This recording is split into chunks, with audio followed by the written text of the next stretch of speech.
Bah ça part, hein. Première vidéo, je vais tenter un truc. Non mais moi je sais même pas s'il y aura du montage. Je pense qu'il y aura même pas de montage. Je vais tout envoyer, tout, ça va drop direct. Donc première vidéo YouTube. Si vous l'avez vu le titre ou même à la bio, je pense que ça va être une vidéo où juste je vais parler tout seul en posant des questions. Et en essayant, pour ceux qui l'intéressent, de se poser les mêmes questions ou de s'éveiller un peu, entre guillemets, intellectuellement. Donc là, le premier, petite vidéo, je sais même pas s'il y aura des gens, je sais même pas si elle va être postée, ça risque vraiment d'être juste extrêmement gênant, mais bon, tout le monde est gênant. La gêne, ça n'existe pas vraiment.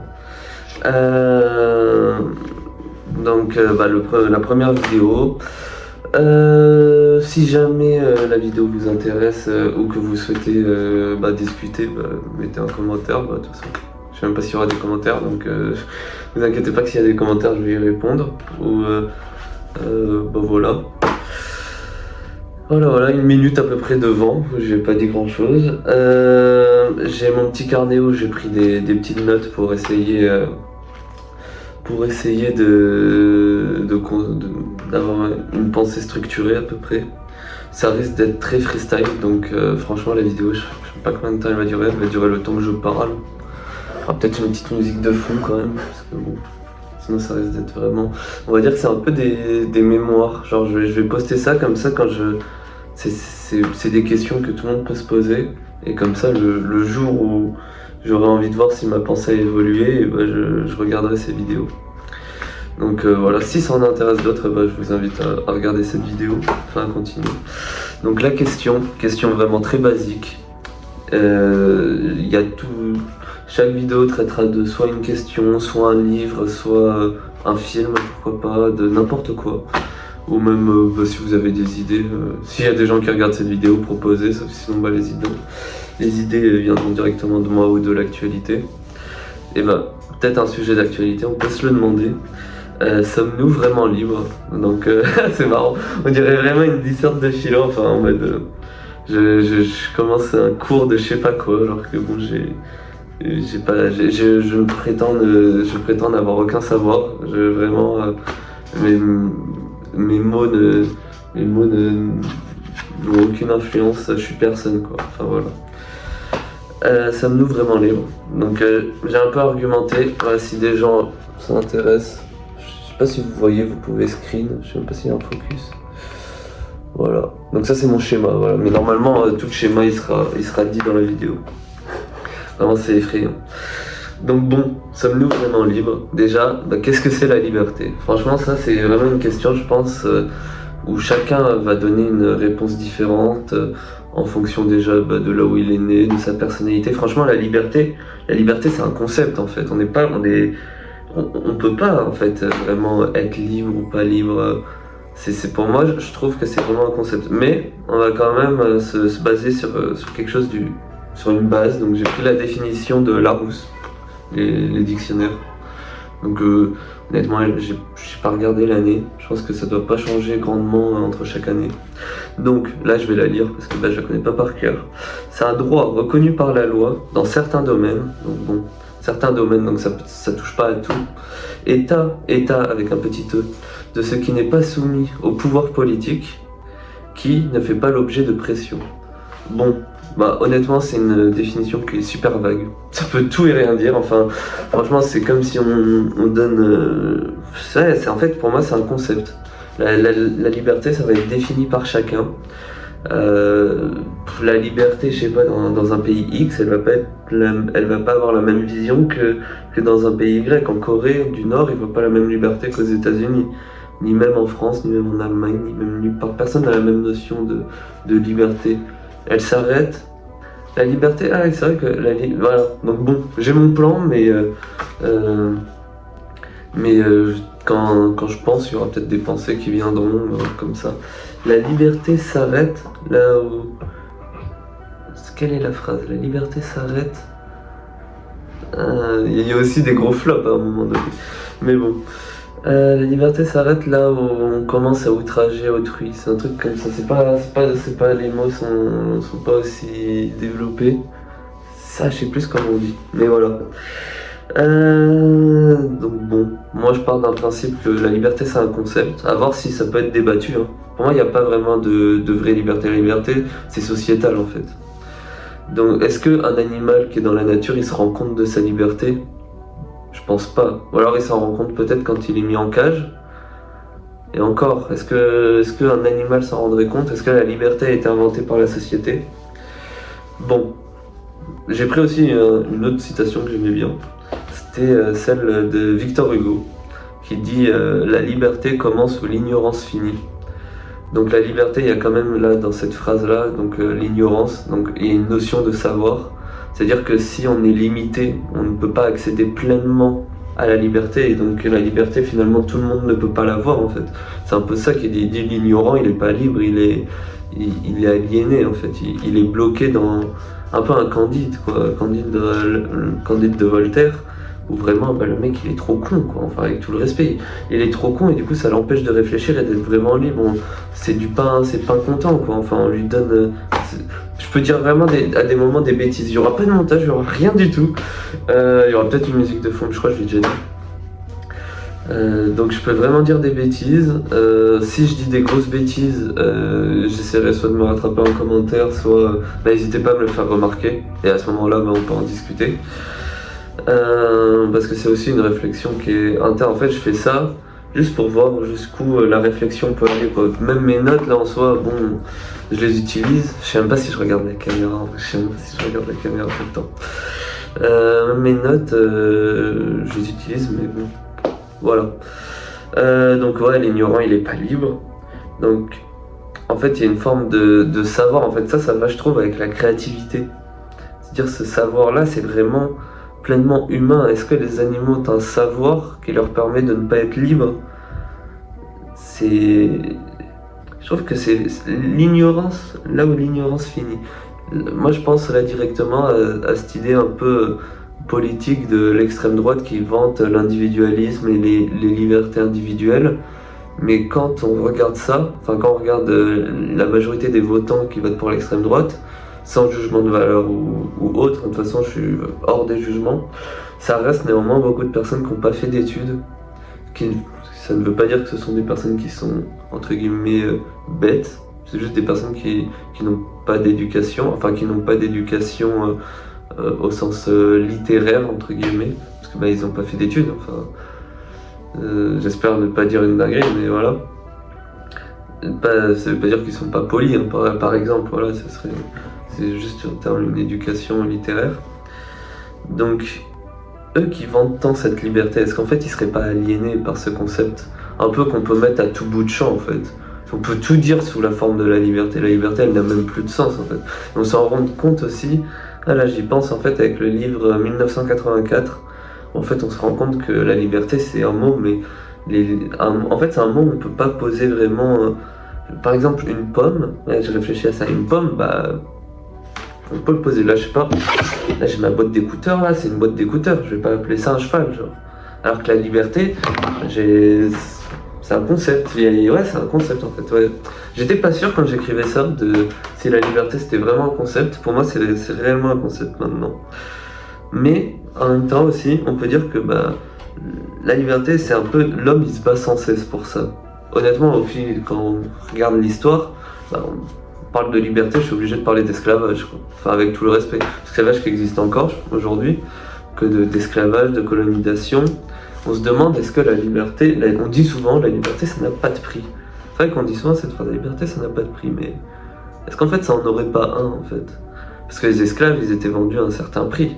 Donc ils étaient vendus à ce prix-là en fonction j'imagine, de leur aptitude physique, de s'ils étaient en bonne santé, mais il y avait aussi le fait de les avoir en fait, de les posséder. Et tout le temps l'humain en fait, il a voulu posséder un peu, priver de liberté les choses. Quand on regarde les zoos, il a toujours été avide de pouvoir et de liberté, de priver les gens de leur liberté pour garder ce contrôle en fait. Et l'humain il aime trop le contrôle en fait. La liberté ça fait peur je pense. Ah c'est ça, je pense que la liberté ça fait peur au pouvoir politique. Parce qu'un homme libre, c'est un homme un homme avec un grand H. Un homme libre, c'est quelqu'un qui peut comprendre les choses en fait. Ouais, c'est ça. D'où qui comprend les choses, d'où l'ignorance en fait. Le terme ignorance de Victor Hugo. Mais on peut se demander aussi quand il y a eu la fin de l'esclavage, est-ce que au final passer à une société qui était capitaliste, donc au final ces esclaves-là ont finalement été embauchés mais en tant que salariés, enfin je prends une généralité aujourd'hui quoi, dans le monde d'aujourd'hui, ces esclaves-là d'antan, et ben aujourd'hui c'est des salariés quoi, enfin et aujourd'hui personne ne dit ouais mais le salarié qui taffe à l'usine il est pas libre parce que mais en fait ils sont aliénés par le travail, ils sont pas vraiment libres, ils peuvent pas quitter le travail. Ils peuvent pas parce que derrière, en fait, c'est une boucle, c'est une boucle, c'est une rat race où les gens, ils pensent être libres, mais en fait, ils ne le sont pas. Ils ont une fausse liberté, je pense. Je sais pas s'il y a des concepts qui parlent de ça. En fait, ils ont une fausse liberté. Ils pensent être libres parce que bon, je parle en l'occurrence de la France. Hein, ce sera très centré occidental, je pense, mes pensées, parce que j'ai grandi en France, donc j'imagine que ces pensées seront très occidentales, mais si je regarde ces vidéos dans plusieurs années, si elles sont encore sur la toile, frère, oh, vas-y, putain, j'ai envie de me foutre une balle là, vraiment sur la toile. Si je les vois encore, peut-être que ma pensée sera plus ouverte sur le monde, je sais pas. Donc en fait c'est une fausse liberté. Et là on peut se demander, mais c'est une question, je pose de toute façon on pose des questions. Est-ce que finalement ce serait pas le marginal qui serait vraiment libre en fait? La personne qui est en dehors de la société, un peu, j'en avais déjà parlé avec des gens, est-ce que le SDF, ce serait pas vraiment celui qui est pleinement libre en fait, qui a de la liberté? Honnêtement, enfin, c'est-à-dire que il a il a aucune charge fixe, si on y réfléchit. Il a rien en fait, il est libre, il peut faire ce qu'il veut, enfin, entre guillemets, dans la limite du raisonnable, mais regardez un SDF de Paris, s'il veut marcher jusqu'à Moscou, et ben, c'est ça, il y a aussi la liberté de circuler, c'est qu'en France, on a beaucoup aussi, il n'y a pas tout le monde qui a la liberté de circuler, pas tout le monde, ça c'est des concepts qu'en fait on a banalisés, mais finalement, il y a des moments où tu pouvais pas faire ça. Alors aujourd'hui, dans une France, pourrait faire à peu près ce qu'il voudrait en fait.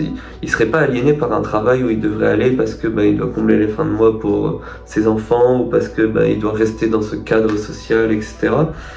Néanmoins, il a la seule. Donc là, cette pensée-là peut paraître folle et de certains, enfin SDF, il est pas libre quoi. Il a besoin d'argent pour vivre, mais est-ce que ces besoins que aujourd'hui nous on voit, parce que même moi je vois, sinon je vous dis ça, je serais SDF, enfin, si je prenais un homme libre avec un grand H, tout le monde, il y aurait plus de SDF parce que plus de gens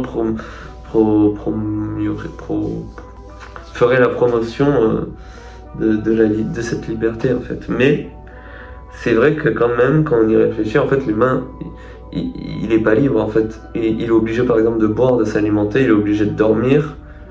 Et on pourrait dire qu'il est obligé de sociabiliser, même si ça on pourrait le remettre en question, mais l'humain est quand même un être de sociabilisation. Désolé si je fais des erreurs de français. Si jamais je fais des erreurs et que vous les notez, il n'y a aucun souci. Je pense que c'est quelque chose qui est très bon d'apprendre à mieux parler la langue française. D'apprendre à mieux parler la langue française. Donc l'humain il a des besoins et donc il est obligé de s'alimenter. Et ces besoins-là aujourd'hui dans notre société, enfin actuellement, pour manger tu es obligé, pas boire encore quoique je sais pas, mais pour manger tu es obligé d'avoir de l'argent. Pour manger, pour entre guillemets avoir une sécurité. Donc là quand je pense à ça je pense aussi à la pyramide de Maslow, mais je pense qu'une vidéo sur cette pyramide et sur cette remise en question de cette pyramide pourrait vraiment être intéressante. Il y a ces besoins-là en fait. Ces besoins-là dont l'humain n'est pas libre. Et je pense qu'aujourd'hui, la société qu'on a, elle a rendu ce qu'on avait... Donc désolé si parfois ça peut aller... C'est très décousu en fait. Mais les besoins... En fait, l'humain, il avait des désirs que la société a rendus en besoins, je pense.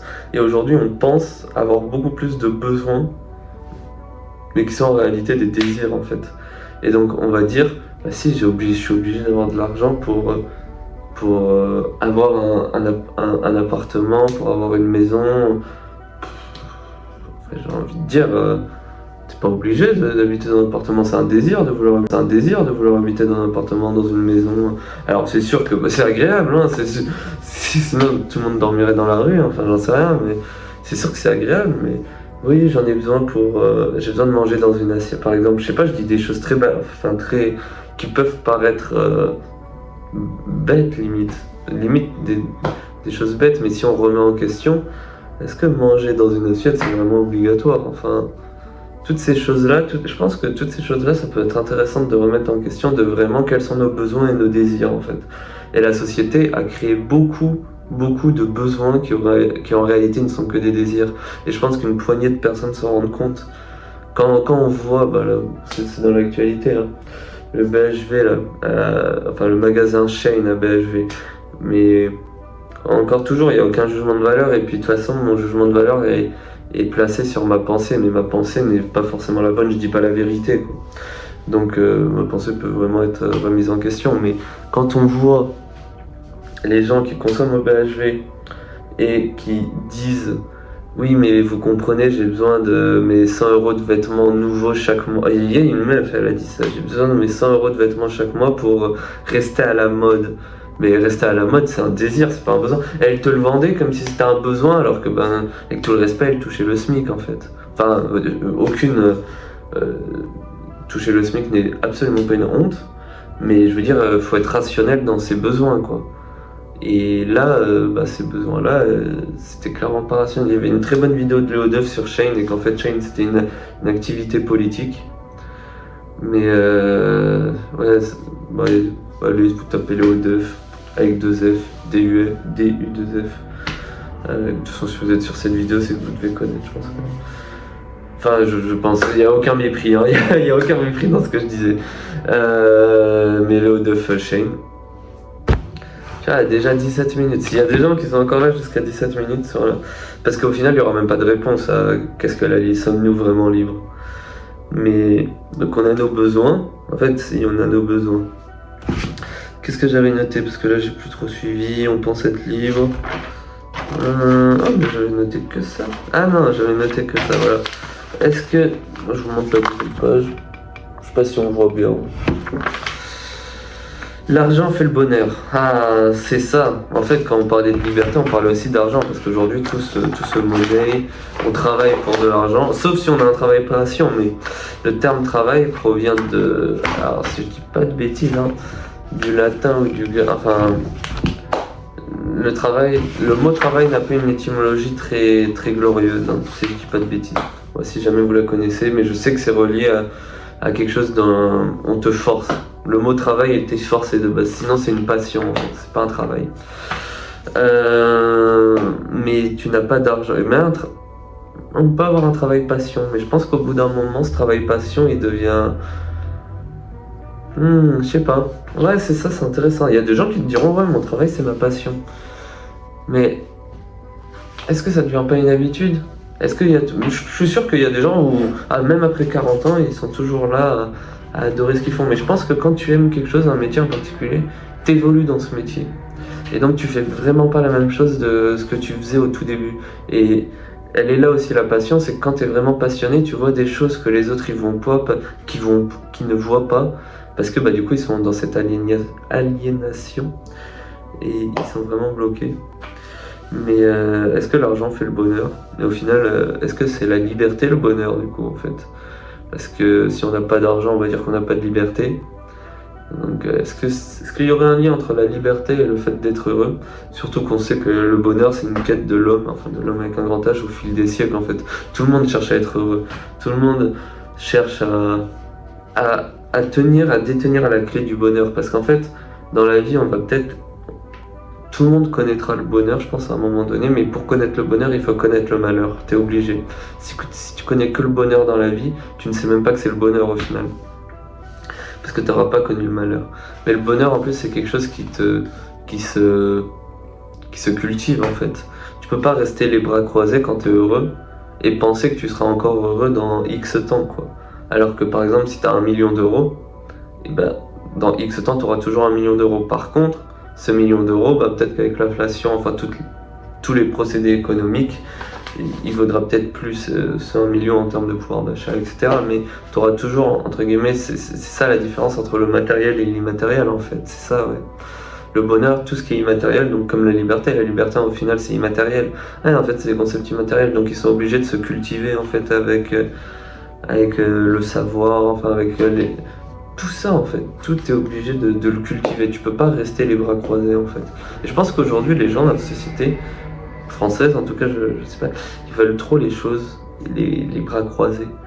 La liberté, bah, quand on dit qu'il y a des gens qui se sont battus pour la liberté, alors à voir pour quelle liberté ils sont battus ou quelle est la liberté, le droit de vote, mais si au final tu votes pour des élites qui peuvent être corrompues, est-ce que tu peux remettre en question ce droit de vote? Mais est-ce que ouais, tu te bats pour la liberté? Et les gens aujourd'hui veulent plus se battre en fait. Il n'y a plus d'espoir, il n'y a plus rien. Ils sont tout raplapla quoi. Ils sont non mais c'est vrai, ils sont tout raplapla. Et non mais c'est vrai, tu parles 5 minutes.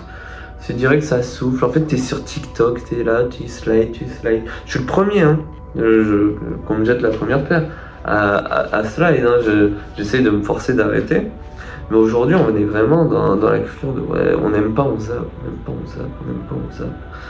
On n'aime pas, on zappe. C'est ça, c'est vraiment. Ça en est d'une tristesse.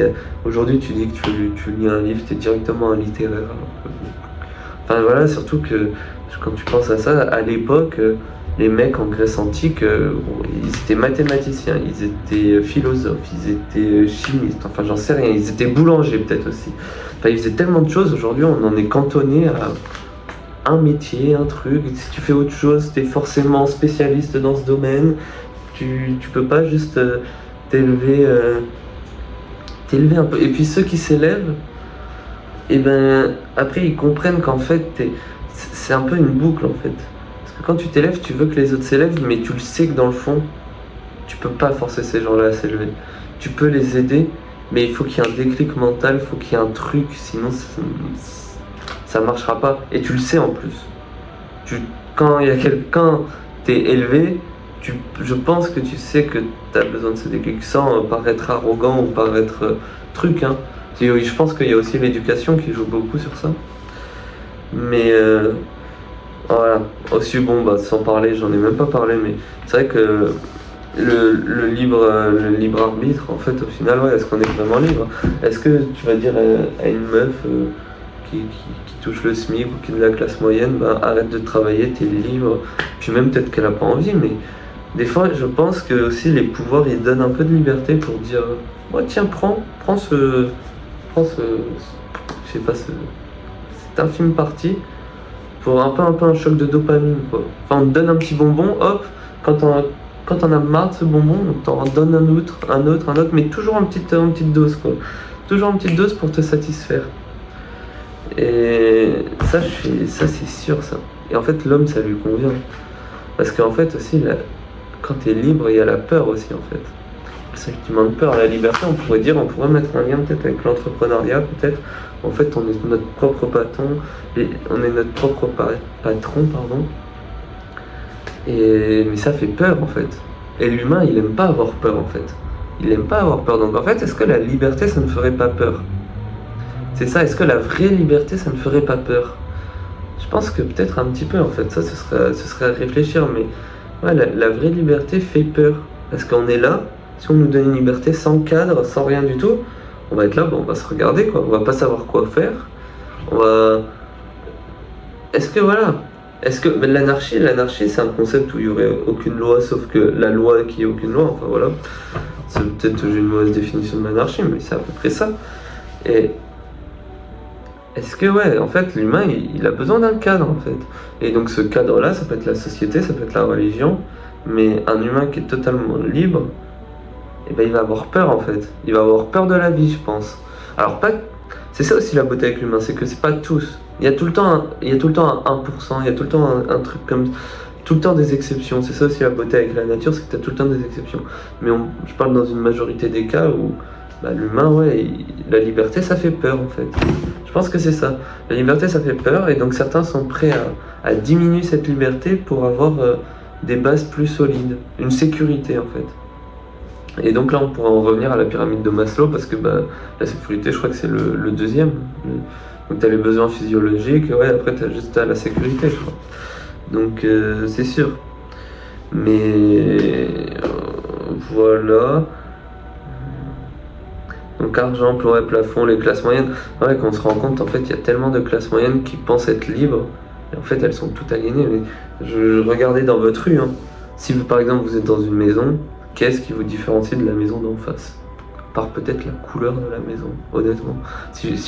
Non, mais si on pense très, très case, très truc comme ça, vous êtes quoi? Vous serez un homme ou une femme d'âge moyen, touche un salaire moyen entre 0,5 000 ou entre même 0,10 000 en vrai. Enfin, vous êtes vraiment à peu près les mêmes en fait. Mais c'est pas mauvais. Il n'y a aucun mépris, il y a rien du tout. C'est juste des questions que je pose, que je me pose aussi, parce que je suis le français moyen, enfin. Je suis dans un appart, j'ai 20 ans, je suis dans la moyenne 18-25. Je suis en études dans une fac classique.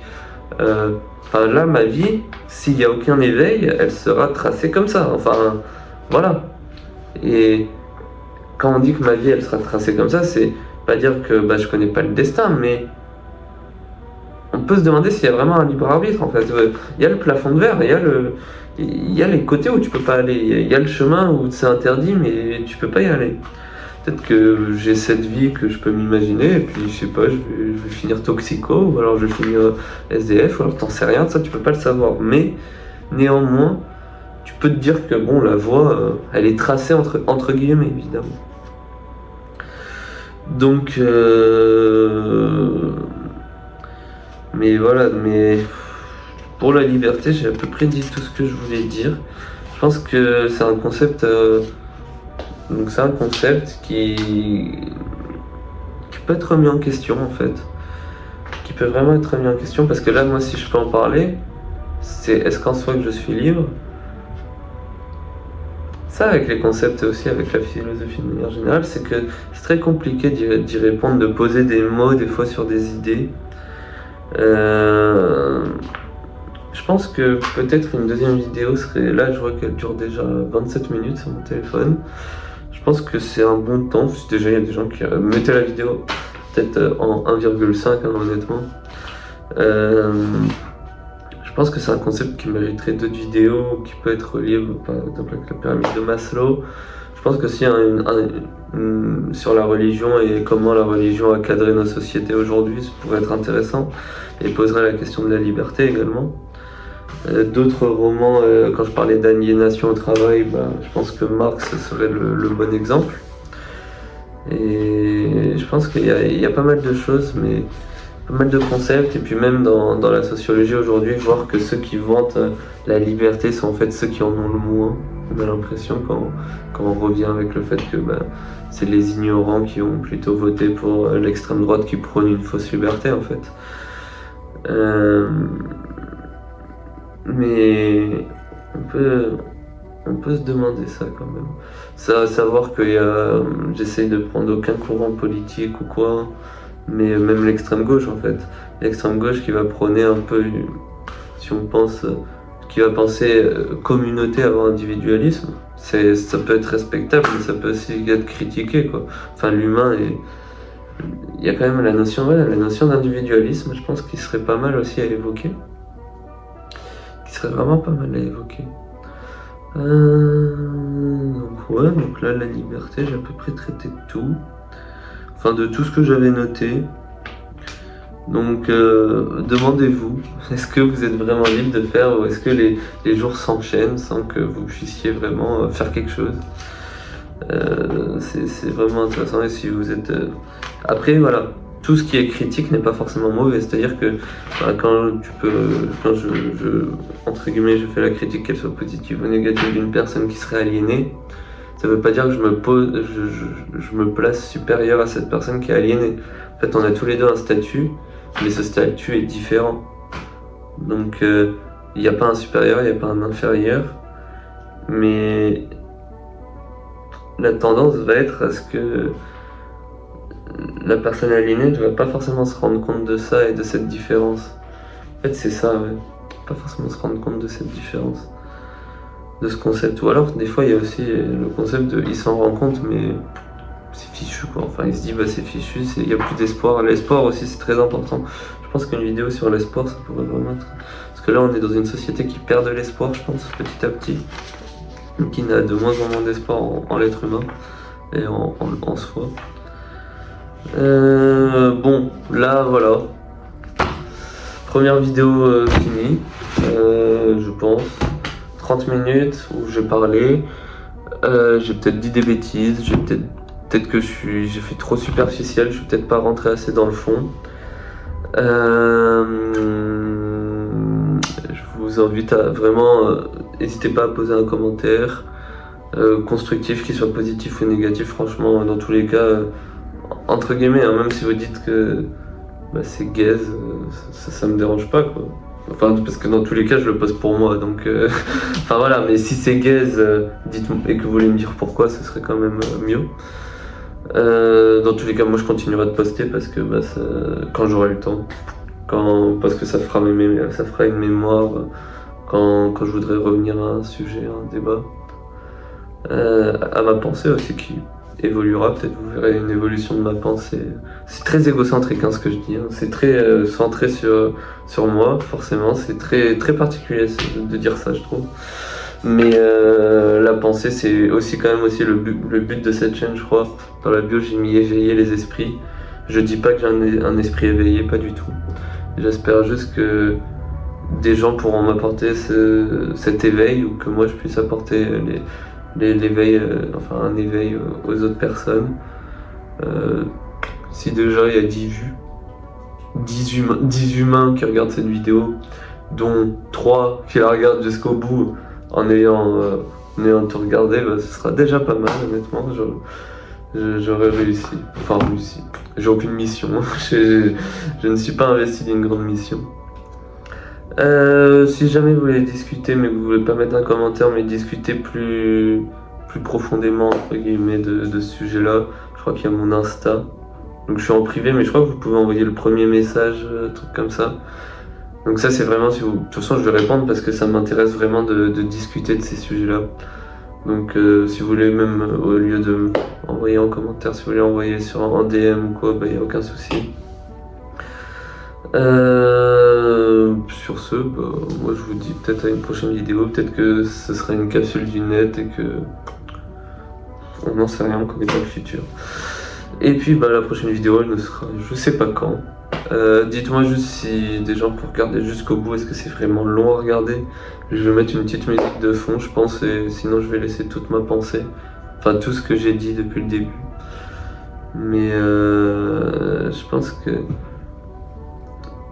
que le concept, je vais parler du concept dans la prochaine vidéo de modestie, fausse modestie et de, comment on pourrait appeler ça, de fausse arrogance et d'arrogance. Je pense que ça peut vraiment être un bon concept à aborder. Enfin bon, voilà, bon bah je cut là-dessus.